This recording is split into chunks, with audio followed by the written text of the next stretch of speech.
Hi everyone. Once again, Straight Talk with Daily Tribune comes your way from the Daily Tribune studios here in Makati. Today we have a very special guest. Yes, I agree. Yeah, he is Mr. Ronald Daniel Mascarinas, the president of Bounty Agri-Ventures. They produce chooks to go. Among other things. Yeah. Actually, nakakagutom yung natin ngayon, yung ating bisita. And they're also a partner in Gilas, Pilipinas. Yes. And they're the owner of this new league. Chooks to Go Pilipinas 3x3. Yeah. So, ladies and gentlemen, Mr. Robert Daniel Mascarinas. But today we're here initially we'd like to talk about a new flavor of chooks to go. Ano po yung sir? Can you tell us ano itong bagong flavor na ito? Ang flagship product ng Chooks to Go is sweet roast and pepper roast.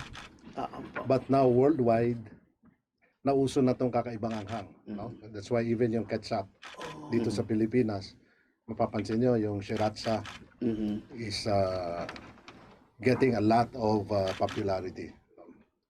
In fact, it's eating up a big chunk of the market now. So, ang inspiration nito is galing sa sriracha. That's why we came up with the harissa variant.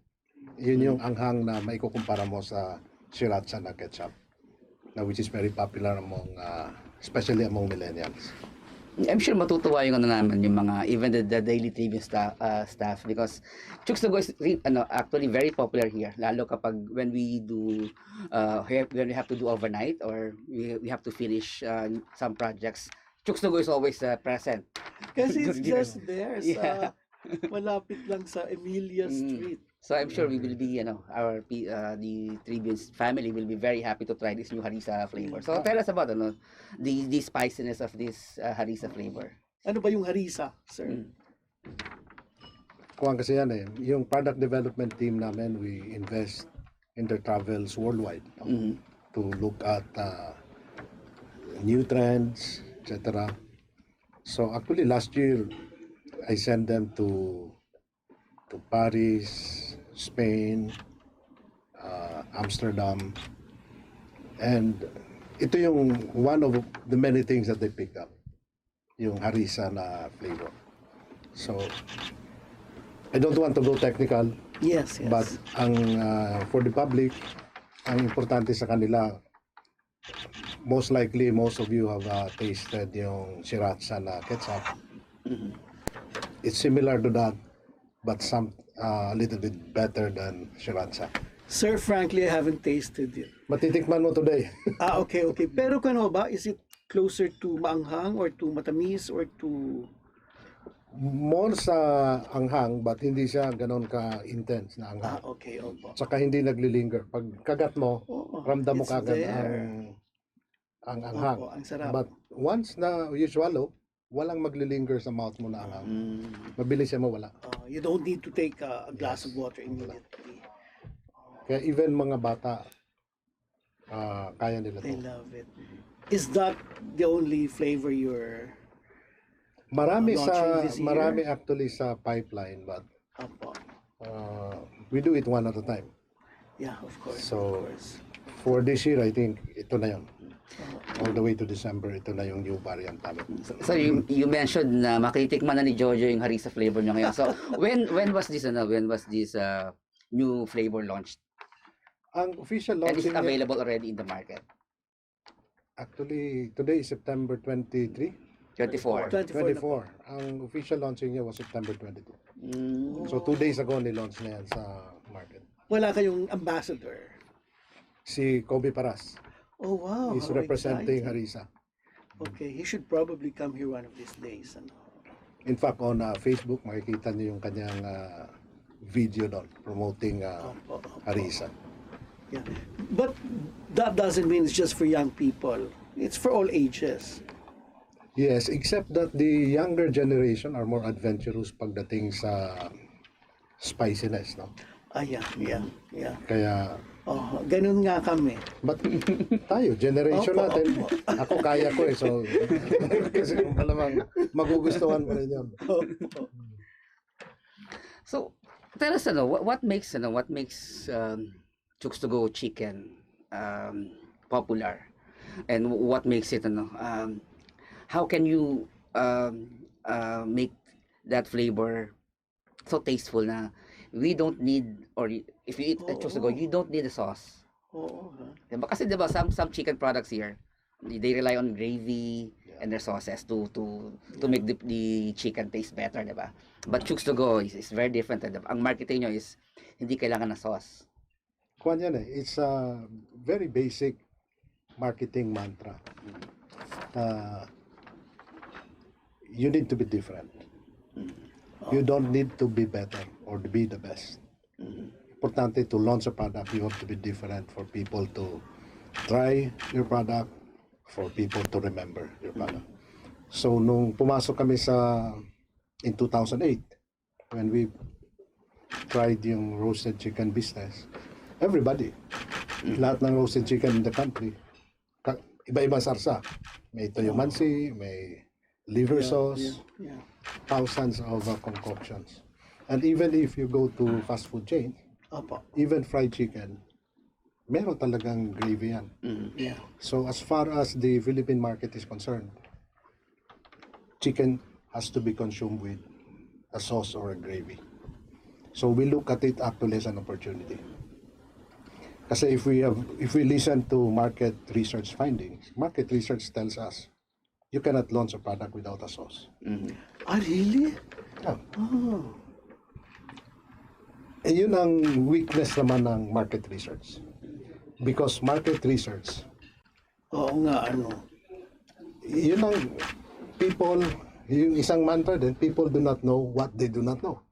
Of They do course. not know Yeah, that yeah. chicken can be consumed without sauce na magugustuhan nila. Oo. But it was a big challenge for us when we launched that. Because even our own people has difficulty convincing customers na walang sauce kasama yan. But Yeah. siguro for the first 6 months ng launching namin, lahat ng customers naghahanap na saan ng sauce. Oh. Kuha namin, wala, hindi kailangan Hindi ng sauce. kailangan. Even up to the board level, of course, the friends ng board of directors namin sinasabi na, ba't hindi kayo bibigay ng sauce?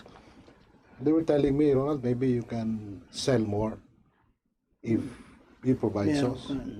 Then my position at the time was really, we cannot be everything to everybody. Opo. So if people insist on a sauce, then they're not our customers. Sir, how did you arrive at the formula or recipe for the sauce? What kind of research did you do? Kuwan talaga yun. Ang inspiration namin came from yung Christmas celebration. Yeah. For Filipinos, the parang centerpiece ng handaan, Noche Buena, Yes. is really yung ham. Opo. Diba? And ham is sweet. Yes. Maanghang na medyo maalat na matamis. So basically doon ang galing ang inspiration. Oo nga, it's Kaya nung nilaunch sa market yan, it tastes like chicken ham. Pork ham. yeah. Oo nga, yeah. So it made it, una, walang sauce. Pangalawa, matamis. The only roasted chicken in the market na medyo sweet ang kanyang base ng flavor. So it's like having Christmas the whole year round. Yes. Alam nyo, the thing about this topic is naglalaway kami. Oo. So, what company is responsible for this very tasteful, very delicious The company chicken is product? Ano pong pangalan? Bounty Agro Ventures. Tell us about the Bounty. Kailan ba ito nag-umpisa? Actually, Bounty Agro was incorporated in 1997. But it was a small company operating in Davao and Cebu. In 2002, I took over. I was appointed as the president. Opo. So I brought in my own management team. So in 2002, we started the poultry integration all over the country. What is poultry integration? What does that mean? It means we control the process from the operations from grandparent, parent stock, hatchery, feed mill, processing plant, Lahat. all the way to sales. Okay. Opo. So you have your own chicken farm then, Breeder farm, etc. broiler. Broiler farms. So We did that. We were a typical poultry integrator, not just like San Miguel, Sweet Foods, or Vitarich. But because the management team has established a strong network among stakeholders in the industry. Opo. From 2002, in 2 years' time, from a really very small operation, we were number 2. We were the second largest integrator in the country. Wow, wow. But our main product then was dressed chicken. Opo. The brand is Bounty Fresh Chicken. Yun yung sa supermarket binibili. You see in the Opo. supermarket, wet markets. Opo, opo. That's how we started. And then, But we launched yung Chooks to Go as a roasted chicken Opo. store. Basically, as a defensive stance. Because in the mid-2000, the ASEAN Free Trade Agreement was already for rollout. which means, ano yun? And the ASEAN Free Trade Agreement, protection among ASEAN countries will be removed. So we used to, the industry is protected with a tariff of 40%.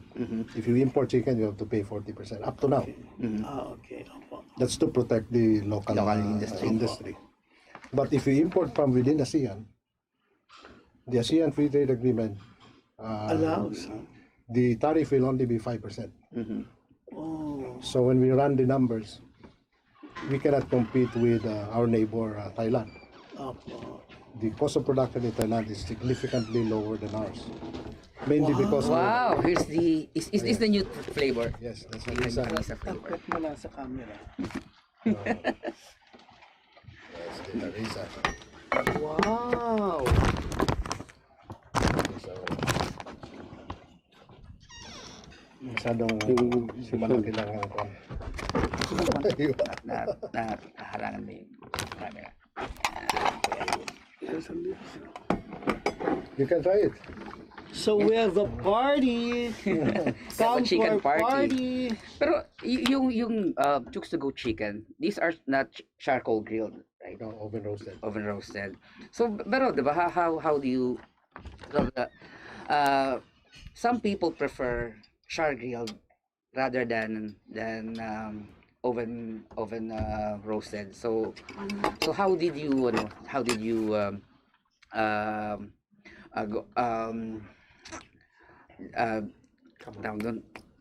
you overcome that challenge na some Pero that's very true. No? Ang preference up to now. The predominant preference of Filipinos is really charcoal grill. That is why before Chooks to Go, a lot of integrators, a lot of companies tried selling oven roasted chicken, and not a single one of them succeeded, except for one, SNR. SNR is selling a lot of oven roasted chicken, but the chicken, the flavor, etc., is from us. We supply 100% of the raw materials of SNR. So the SNR chicken are also It's all Bounty Fresh. Bounty Fresh. Yeah, but They cut a up different, everything. the flavor came from you also? Yes. Oh, I see. How about yung SM roasted chicken ng SM? SM, they have an operator, but we're now in the process of taking over the operations of the rotisserie stores of SM. So probably in the next few months, all the rotisserie outlets of SM will be converted to Chooks to Go. How about It's in the works now. market share? What's Chooks to Go's market share in the chicken business or the roasted chicken industry business?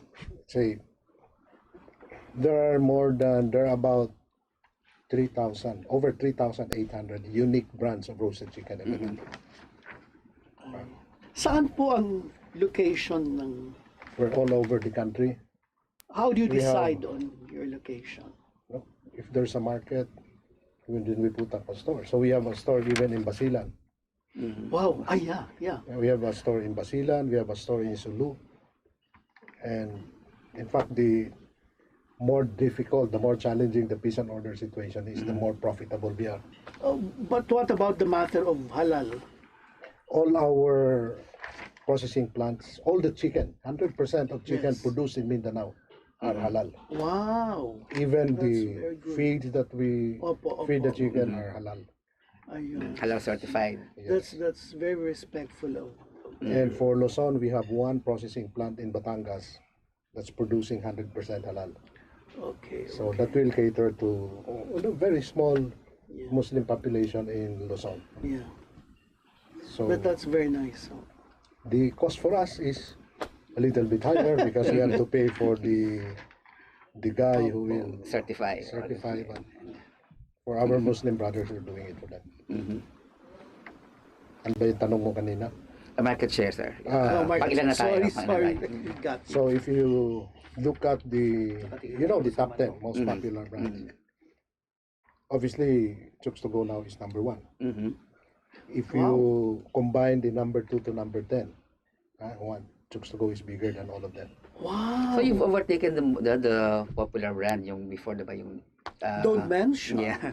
2 years from launching of Chooks to Go, we were number 1. Wow. Kaagad. Impressive, ah. Sir, anong sikreto? The product itself.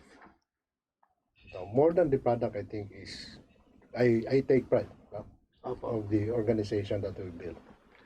Ano ang kwento? What makes it unique? What makes it very You know Yeah, about successful, you know effective. companies here invest on training. Our investment in training is equivalent to 6 months salary each year. bawat isang tao? Our inspiration really is like Israel. If you look at Israel is a very small country. Opo.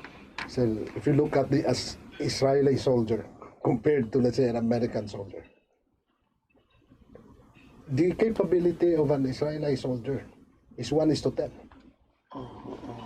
And do you think Israelis are genetically superior? No. Hindi naman. They invest in training. Opo. Yun ang sikreto. So the key really is to train the people to be better, Opo. to execute better in the field. So, But, kaya, so the key ingredients are, 1, go against the traditional trend. Go follow your instinct. And then the second is invest in training your people, your employees. To be different. Yeah. For any product, it has to be, product differentiation is important. The rest, product quality are all, I think, given. No? But the key to be ahead of the pack really is to have better equipped, better trained people on the ground. you know, meron silang social responsibility projects, meron silang they're in sports, ano ho. But before we go into that, one would like to find out who Ronald Mascarinas is, because he's been able to come up with this successful product and to overcome all these other matagal na sa market. Ano po? Sino po ba si Ronald Mascarinas? I grew up in Mindanao. Opo. Uh, Ay, Mindanao. yes. Saan po? Yeah, I grew up in Butuan City. Opo. That's in Agusan del Norte, northern part of Mindanao. Opo. So, all the way to high school, then I took up agriculture in UP Los Baños. But Joe, I tell you, my first job, bago pa yung DDS sa Davao, my first job was a hard killer. Ha? How is that? Meron po tayong nawawalang. Yeah, I was a hard killer. Yun ang first job ko. And how young were you then? Right after college. Dahil sa Mindanao naman, wala naman masyadong job opportunities. So, but sa amin, it was a livelihood. It was an honest way of earning a livelihood. Ang mahirap lang naman, and I went on the job training for a month. Training din yun, ah. Of course. You cannot be a hard killer without training. So ang mahirap lang naman doon yung first kill mo. Talagang halos ayaw mong Manok ito, hindi ito tao. yun na nga. You're so smart. My first job That's what I have to think. sa dressing plant. Oh, hindi naman siya mukhang kriminal. Ano po? Pogi-pogi. Look at him. Don't even ask his age, but he looks like 35.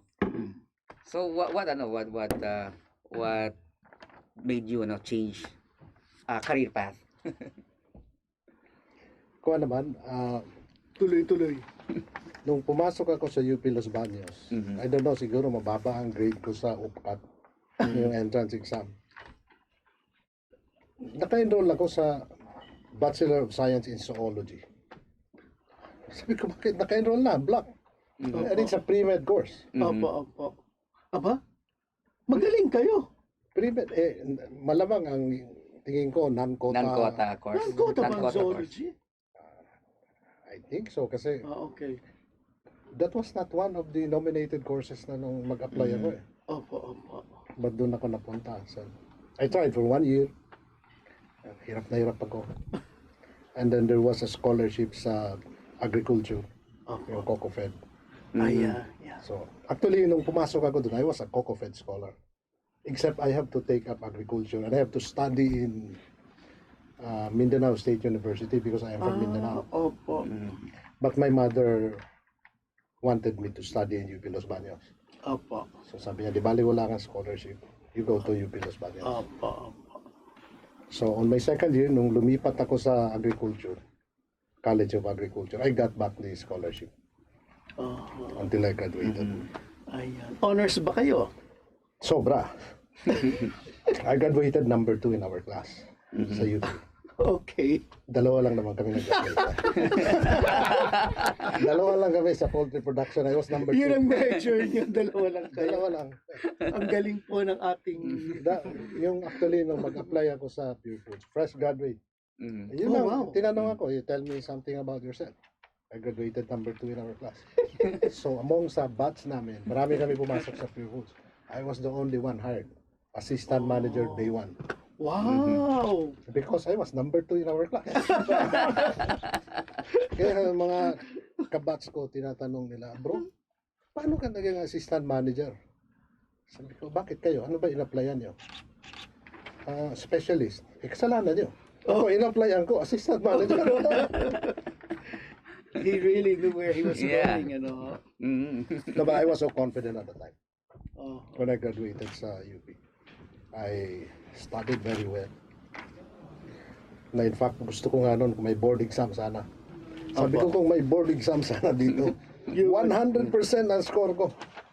Pag-graduate ko, ipa-drawing mo sa akin, circulatory system, lahat about chicken. Kaya ko i-drawing lahat yan. So you could have done just as well sa zoology with all those mga drawing ng bituka and everything. Pabatang kuwang ko. Parang, yung, siguro lumaki ako in an agricultural community. Comfort ko talaga. Opo. First lips to lips ko, UP din. You were asking about my life. Yeah. Doon. Sino yun? One night. Okay. 10 agad. Wow. 10. Hindi naman manok yun, sir. Lips to lips, ha? Hindi naman manok. Oh, yung assignment namin sa swine production, pinaanak kami ng baboy. Oh my God. Oh my goodness. Sinipsip ko isa-isa yung mga biik ko. Ganun pala yun. Pagkaanak. You have... Kasi baka hindi makahinga. Sisip-sipin mo. Oh my goodness, 10 biik isang gabi. Yun ang first taste ko ng lips-to-lips. Great lover po ang ating guest. Hindi yung 1 at a time, 10 at a time. Actually, na-experience ko rin yung experience niya kasi I also grew up in the farm in college. So, marunong ako Sa college? magpaanak ng baboy. Not College Laguna. No.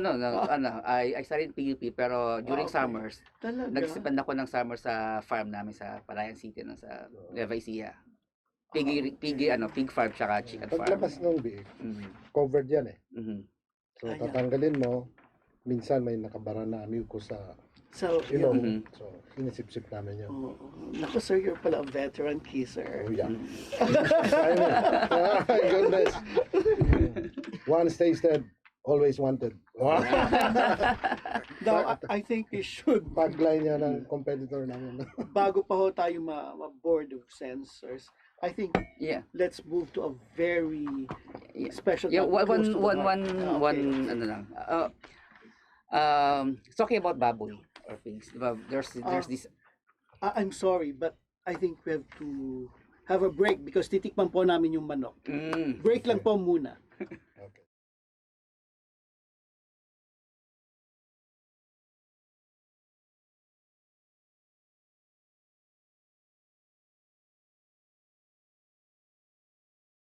And Hay nako, hindi na po ako makasalita. Take a look at this. Kanina buuan chicken. Now, we really love it. Kakaiba po ang lasa. But it's so good. It's different. It's not your usual chicken. Ano masasabi mo? may Comfy? konti siyang konti lang na kagat. Yes. Pero hindi siya like you said, no, it doesn't linger. At hindi mo, it's not that strong. Pero just enough, just enough Yeah, spiciness. Masarap. And it's a wholly round pagkain. And it retains yung tasty flavor ng chuksugo. Na It's still there. hindi mo kailangan ng sauce. Yeah. Hindi naman Kanin siya, na lang. hindi naman siya masarap talaga. Di ba? Sobrang sarap. Yes, that's right. That's right. Napakasarap. Gusto ko pa. Yeah, and I'm sure madalas tayo ngayon, mas magiging madalas tayo sa chuksugo. After it's just there. Sa Emilia. Imbitahin niyo kasi ako palagi dito. Oo nga. May bitbit ako isang truck na chuksugo. We'd love it. So before we took a break, meron akong hanging question. So in the light of this African swine flu, that's affecting unfortunately yung ating hog industry. How is that affecting yung chicken industry naman, because you are chicken farm integrator, and at the same time you're selling chicken, roasted chicken. So how is that affecting the sales and of course the chicken industry itself? Unang-una, I feel sorry about our brothers livestock industry. No? Ang laki ng financial impact sa negosyo nila. It's affecting yung mga baboy natin. But one thing na misunderstood ng public is that it's safe for humans. No? Even if may virus yan, it will affect the hogs, but will never affect humans. Hindi siya transferable, no? Hindi transferable sa human. So, it's actually safe to consume pork. Walang pagbabago. But consumer confidence is not there because nakikita nila on TV, in the print, sa news na may sakit yung baboy. At wala epekto. Kahit halikan yung baboy. Hindi nakakahawa. Hindi nakakahawa. But for us, unfortunate for them, but because of the shift in demand from pork to chicken, prices of chicken has started to go up because ang supply naman is still the same. In fact, we're worried na a lot of imports are now coming in anticipation dun sa shift on demand from pork to chicken. And then yung Christmas holiday pa. Yeah, especially going to December, we expect a lot of imported chicken to flood the market. Oh, yes. So, we have a hidden guest. A hidden tagapagtanong. She's a celebrity, but she does not wish to be known by you. They will talk about something that's very close to the heart of Chooks to Go and Mr. Mascarinas. Well, itago po natin siya sa pangalang Bea. Bea, anong first question mo kay Sir Ronald? Sir, what made you in supporting the basketball program of the country? Kasi Chooks to Go is not a sports-related brand, unlike energy drink or sportswear. Don't mention na yung mga Yeah, sportswear. What made you in supporting the basketball program? Totoo yan, no? We're not, we don't stand to benefit sa sports because we're not, our brand is not related to sports at all. But, ang sa amin lang, pinanggagalingan namin, basketball is the number one sport in the country. Na pinakamahal ng mga Pilipino. Sinasabi nga nila, dalawa lang ang sport sa Pilipinas. Basketball and others. Oh, totoo naman kasi. Di ba? So, given na yan ang mahal ng mga Pilipino, we wanted to support that and mapasaya naman natin ang mga kababayan natin. But more than that, we look at basketball as a platform to inspire people.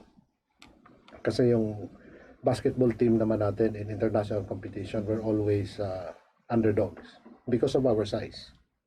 Sa 5-on-5, clearly we're underdogs. Nakita natin sa FIBA World Cup. Although not bad, we're number 32 in the world. Not bad. No, but in the 32 countries that competed, we were the last, but Di still, bale. we're number 32 in the Yeah. world. So yun yung spirit na kahit dehado tayo, lumalaban. And the reality is in the country, napakarami nating mga kababayan na, to be blunt about it, mga duka. Mahihirap. Na hindi alam kung saan kukunin yung kakainin nila kinabukasan. Isang kahig, isang tuka, ika nga, di ba? And the opportunity of Gilas Pilipinas as a source of inspiration is important. Na sana tingnan ng mga tao yung Gilas Pilipinas na patuloy silang lumalaban na kahit nahirap sila, na kahit pag-asa man lang ay huwag mawalan ng ating mga kababayan. That is why we are supporting them. We can support, but why are we supporting in a big way? As a major sponsor of Gilas Pilipinas, and then last year when FIBA announced that 3x3 is already an Olympic sport starting 2020 na Olympics, we supported the program of the SBP, yung ating federation, to develop 3x3. Kasi ibang rules ng 3x3, FIBA rules eh. So we went all over the country para ipakita and demonstrate sa mga tao how do we play the international way of playing 3x3. Kasi larong kalye lang sa Pilipinas, walang rules eh. But there are now rules. And a lot of our players are not exposed sa international level of play. Then, when we started supporting yung national team natin, we realized that love of country as a value is dead in our country. Wala na yung sense of love of country. Even if, let's say, may youth competition and may ongoing na UAAP or NCAA tournament, we cannot borrow players from the schools. Why? Because ang priority ng schools is their own team. Where is love of country? Ngayon, ang masakit doon is because what kind of values are our schools now imparting to our students? Lalabas yan sa eskwela na ang mindset niya, importante yung karangalan kong personal kaysa bayan. Personal gains na. Yeah. And when you go to the professional league, it's the same thing. Di ba? We could have performed better sa World Cup kung nakapag-practice ng mas mahaba ang national team natin. But because there's an ongoing PBA finals, na shorten to 10 days yung practice nila. And so, if you love your country, ba't ipagkakait pa yan, di ba? Either you can shorten the conference, or you can postpone it, you can reschedule it, to give way para makapaganda ng maayos yung national team natin. Why is it important na magpe-perform yung national team natin? Because we love winners. Di ba? Si Manny Pacquiao, pag nananalo, the entire country nagse-celebrate, they're happy. Yeah. And when people are happy, there is unity, and we're always, and you're proud of being Filipino. And when you're proud of being a Filipino, many times over, it's easier to love your country. Yeah. You have to be proud of your country, to love You it, have no? to be proud of your country first. Then I'll share with you, paborito kong kwan, please indulge with me. my favorite story about South Korea. In 1997, if you can recall, nagkaroon ng financial crisis. Opo. Yeah, tawag nila Asian flu, Asian financial crisis. Opo. At that time, South Korea was already the 11th largest economy in the world. Opo. But one of the hardest hit among Asian countries was South Korea. The government started to default on its foreign obligations. Mga chaebuls, the big conglomerates, started to close one by one. Ang rate of closure ng South Korean companies was 100 companies every month. So from a state of affluence, a developed country, suddenly South Korea in a matter of months was on the brink of bankruptcy. Naghihirap ang mga tao. Resulted to massive unemployment. So sa laki ng problema nila, the head of state of South Korea appealed to the citizens. We have a big problem. Naghihirap tayo, we need your help. Alam niyo ang reaction ng mga South Korea? Pumila sa mga government donation centers. Bit-bit lahat ng alahas na meron sila sa bahay nila. Family heirlooms na may ginto. Athletes, dala-dala nila medal, trophy na may ginto. Dinonate nila sa government donation centers. Nakakaiyak naman. Hindi lang yan. I know the Hindi story. lang yan.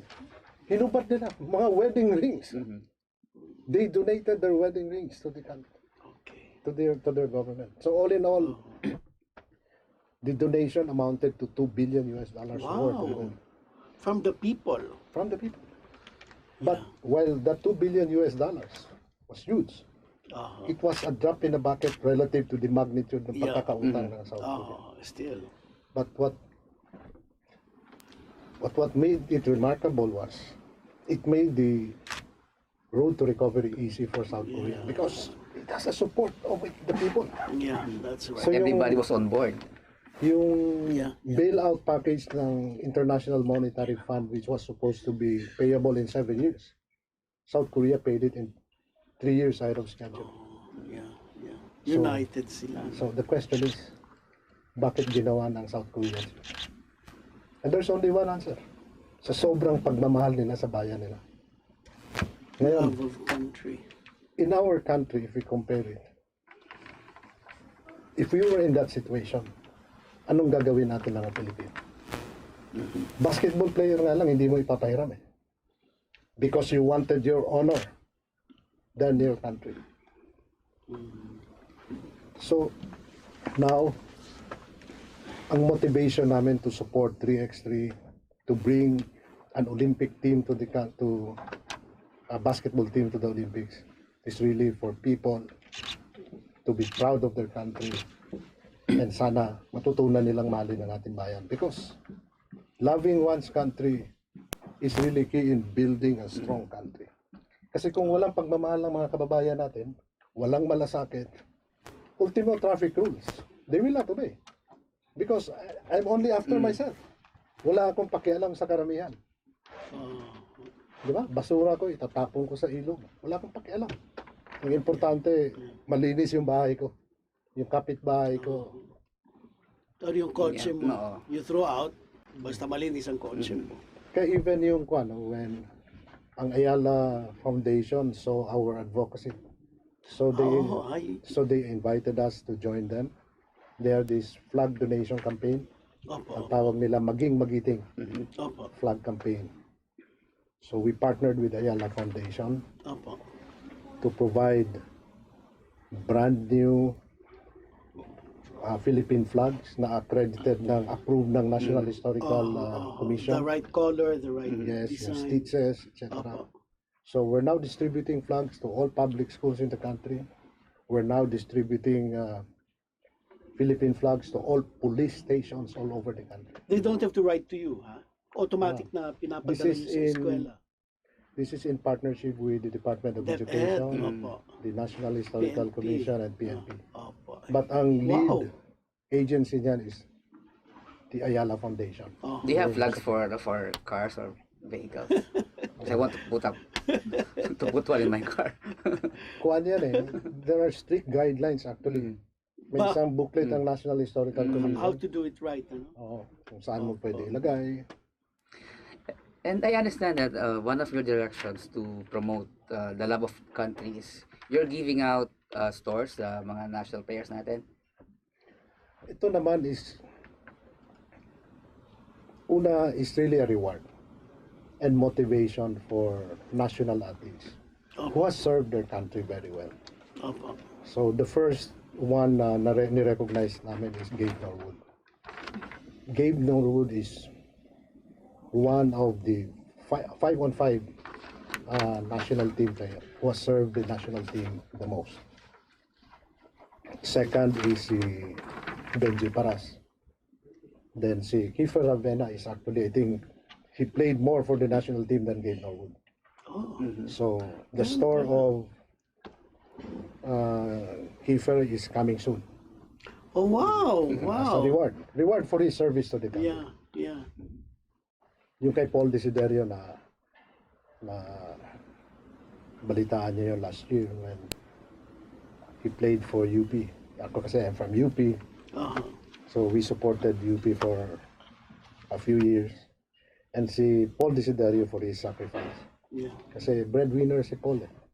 He wanted to go to join the draft already. Pinakiusapan ko si Paul. Paul, there is no more leader kasi nag-graduate na ron si Manuel, yung team captain ng UP. Okay. Wala nang leader talaga ang UP. So pinakiusapan ko si Paul. Paul, please stay with UP to provide leadership. One more season. One more Opo, season. isa lang. And nabit-bit niya to the finals. Uh-huh. They fell short but yung championship game na yon unified UP. Opo. Sa kanya there is strong The support. spirit, ano? Now strong support to the UP Maroons because of what Paul did. And because of that gesture of Paul, yung sakripisyo niya. I gave store Paul Desiderio. Ay, store talaga. How nice naman. na for life, Uh-huh. mapapakinabangan ng pamilya niya. Paano pa ba yun? You give a store, you stock it the first time, ganun po. Kaya, basta we provide everything. Oo. The player need not spend a single cent. Opo. And then, On its own na yan, ano? he Boy starts na boy earning na yan. day one. Who chooses who chooses the location? Kami na, we nominated. Oo nga. I suppose it's near, it's not necessarily near their homes, ano? Sir, I understand you're also donating wheelchairs or? Hindi naman. Ano ba yun? We're supporting yung, ano ba tawag natin? Yung basketball team natin, national basketball team on wheelchair. That's the one. So what okay, we're okay. doing for the team is really to provide power meals for them. Kasi wala sponsor at totoo yan. Pupunta sila sa practice na gutom. Opo. So mga every time PWD. nagpa-practice sila, PWD. Opo. we provide them food. Oh, how good. And then nagpa-practice sila sa mga barangay courts. Opo. So we arrange for them to play in Gold's Gym Oh, wow. so that maganda yung court na pinaglalaruan nila. Now, ang mga practice games nila is in Gold's Gym. Ayun. Kaya malaki din pasalamat namin kay Mylene Dairy, no? For accommodating. Yes. Mylene is really very accommodating for not only our national athletes but also our athletes on wheelchair. Sir, PWD din ako. Sabi niyo naman kay Mylene, 1 year lang. Na Ako. sa gym. Just kidding. Si Mylene pag ganon. Hindi naman ako PWD. LGBTQ. AI Ano? plus. Any questions? Questions from our guest? Sir, you mentioned earlier about the top 2 sports in the country, which is basketball and the others. Do you have plans on supporting other kinds of sports? Dahan-dahan naman, we're supporting yung chess. We're supporting yung our fastest triathlete, si Nico Welgas. Oh, I think for a few years already. wow. We continue to support Nico. We give some support to volleyball and some other sports. No? Hindi naman ganun kalaki ang negosyo ng Bounty to be everywhere. But hambang kaya namin. Kaya we made sure na bawat litso manok na nabibili sa tindahan, meron talaga kaming nakalaang halaga para sa mga atleta natin. So And that is really to inspire Filipinos to love their country. anybody who buys their product supports the Yes. Supports the Gilas and- supports the move for for the love of country. Yes. Yes. Oh, yeah. And I have two more questions, sana. Diba, you've recently acquired yung Tegel from Switzerland, I think, or New Zealand. New Zealand. New Zealand. So, how will that impact yung operations ng Bounty Agro? Yung business ng Bounty Agro is really for the domestic market. So our management expertise is really geared to the Philippines. Of course, we wanted to be an exporter as well, but we don't have the management know-how, the experience to do that. So Tegel of New Zealand is the biggest poultry integrator in New Zealand. And they're mainly an exporting company. So they export chicken all over the world. So among other the business interests there, our main purpose of that acquisition is really to learn the ropes of the export market. So now while we are a domestic player in the country, our sister company in New Zealand is a player worldwide in the export market. So parang na-shortcut lang yung process. So with the acquisition of Tegel, will that pave the way for Chooks to Go to be exported also? Ang Chooks to Go naman nakakuha na yan. There are really plans of Going offshore. putting it in other countries. Because there are a lot of interest to bring Chooks to Go to their country. North America, South America, Europe, Asia. But siyempre the biggest challenge again is the organization. We have to beef up our management team so that we have extra executives that can be moved out to other countries to manage the Chooks to Go operation. But right now, the limiting factor really is the organization. Manpower. We don't want to set up an operation in any country or any province without that Yeah, management but the plan is expertise. there. Yeah. Do you have time frame to implement that? Actually, kung ako lang, I wanted that done 3 years ago. Kaya lang, we continue to expand in the domestic market. So the talents we're able to develop na di-deploy din namin sa domestic business namin. Because of the rapid expansion Yes. locally. And talking about the domestic expansion, do you have plan to put up restaurants or fast food stores locally? Our strength in retail is really the takeout concept. We're the market leader there. But the bigger market in the Philippines is really sit down, yung fast food. So we want to have a slice of that market as well. So within the year, we'll come up with our first pilot store. So abangan nyo yung first fast food restaurant ng Bounty. Can we know now kung saan location? Kung saan malapit yung most popular brand, didikita natin. Okay. So, okay. Opo, to tama. test house, kung competitive yan. So, something lang po about I wonder what you do outside of office work, outside of basketball. Tell me about your family. Maraming tanong yan. Okay. At may una, I live far away from my office. Okay. I hold office sa Ortigas and I live in Santa Rosa, Laguna. Wow. So my routine really is office, bahay, Opo. except if may basketball. Opo. So bahay, office, basketball, bahay. Uh-huh. So I have 4 grown-up kids. Oh, already. So, but wala pang married. So okay. I'm lucky that all of 4 of them are still Are with you. Yeah, enjoy with you my pa, wife. no? Yes. Uh-huh. But kuha na yun eh. I'm on borrowed time because yung 3 of them are on marrying age already. Opo. So maybe next year, 2 years from now.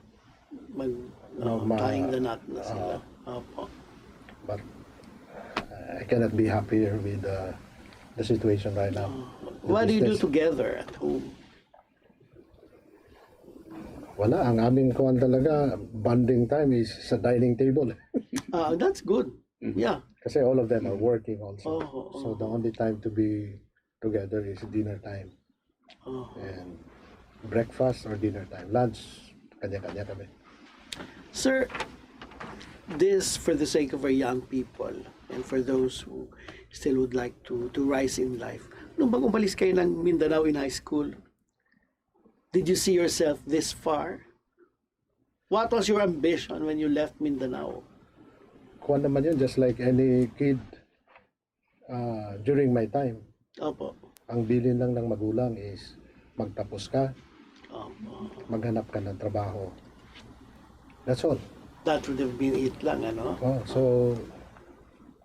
ganun. I was no different. Na pagdating ko na Maynila, I was focused on finishing my studies as fast as I can, find a job. But yung whatever na ano man yung narating ko was never part of a plan. I So- just work. Looking back, ano yung mga, what traits should one have? What should one do to reach this level of success? Presidente po. Ang tingin ko lang really, kahit anumang trabaho na meron ka, Opo. for as long as you treat yung trabaho mo as if ikaw ang may-ari. Kasi kung ang treatment mo, ako may-ari nito, Sense of ownership. oh, may malasakit ka. Opo. So, yun ang pinaka-importante really. Yung sense ng magmalasakit ka sa trabaho mo, magmalasakit ka sa kumpanya mo. Opo. Kasi lahat magaan mong gagawin eh, bukal sa loob mo. And you will do your best Yes. pag may malasakit ka. Pero kung wala yon, parang basta mo na mairaos mo na yung trabaho mo. And doon lang naman nakikita ko, even among the executives na nakikita ko. The trait really that separates the men from the boys is yung pagmamalasakit. Kasi Yeah. galing, technical competence, parang given yan. Yeah, it can be learned. Pero yung malasakit. Pero yung is- malasakit Yung heart pa rin. Heart pa rin. is the most important trait really, I think, for success. So, sumisay niya sa yung ating ano. Last question. Ano ang expansion plans ninyo? Mm. Next 5 years, 10 years, nasaan po ang... We will continue to strengthen our retail operations. So we will come up with, continue to expand until we saturate the market with our existing brands. But we will keep on coming up with new brands, not necessarily related to chicken. Oh, wow. Yeah. Food pa rin. Anything to do with food. And before the end of the year, we will launch our sports apparel. Uy, wow. Gilas, Pilipinas, etc. What do you mean? So we by- can buy... You can find it in department stores Oh, wow. in the next 2 months. Because there is a clamor for that Of course. apparel. Yeah. Yeah, Mga oh, sinusuot ng athletes. mga jersey. Mahilig ang mga Pilipino sa sports. So maybe October or November it will be in the department store. So, kasabay ng launch niyo ng, ng restaurant. Baka mauna ito. Mhm. Yeah. Opo. And please invite us during the launch. Yes, of course. Mhm. Babalik ako dito for the launch para Yeah, that will be very, very, makita na yung yeah. kwan. Sir, don't Very forget welcome. our chicken when you come back. Of course, kasunod yan. Kaya na advance party pala. At saka, sir, we're looking forward to having Kiefer here and Kobe, Kobe. Opo. Sa show niya naman called sa Spotlight. spotlight. Opo. You heard that. Kobe, Kiefer, you're wanted here in Jojo, sa Spotlight. Free up your schedule. Opo. Thanks so much. Yeah, thank you po. very much. It's very, very enlightening and inspiring. Yeah, inspiring. Yeah. Yes. We've learned a lot from you. Mga management style. Pati sa kissing. Sa kissing. Ah, And farming. expert. And ano yun? Yung hard killing. Hard killing ng chicken. Let's be clear on that. He was talking about chicken, not people. So it was our great pleasure to have with us Mr. Ronald Mascarinas of Bounty Agro Bounty Ventures. Agro Ventures. Mhm. Thank you so much. Straight Talk has been with you again today. Maraming salamat po. Thank you, Ren. Thank you, thank you.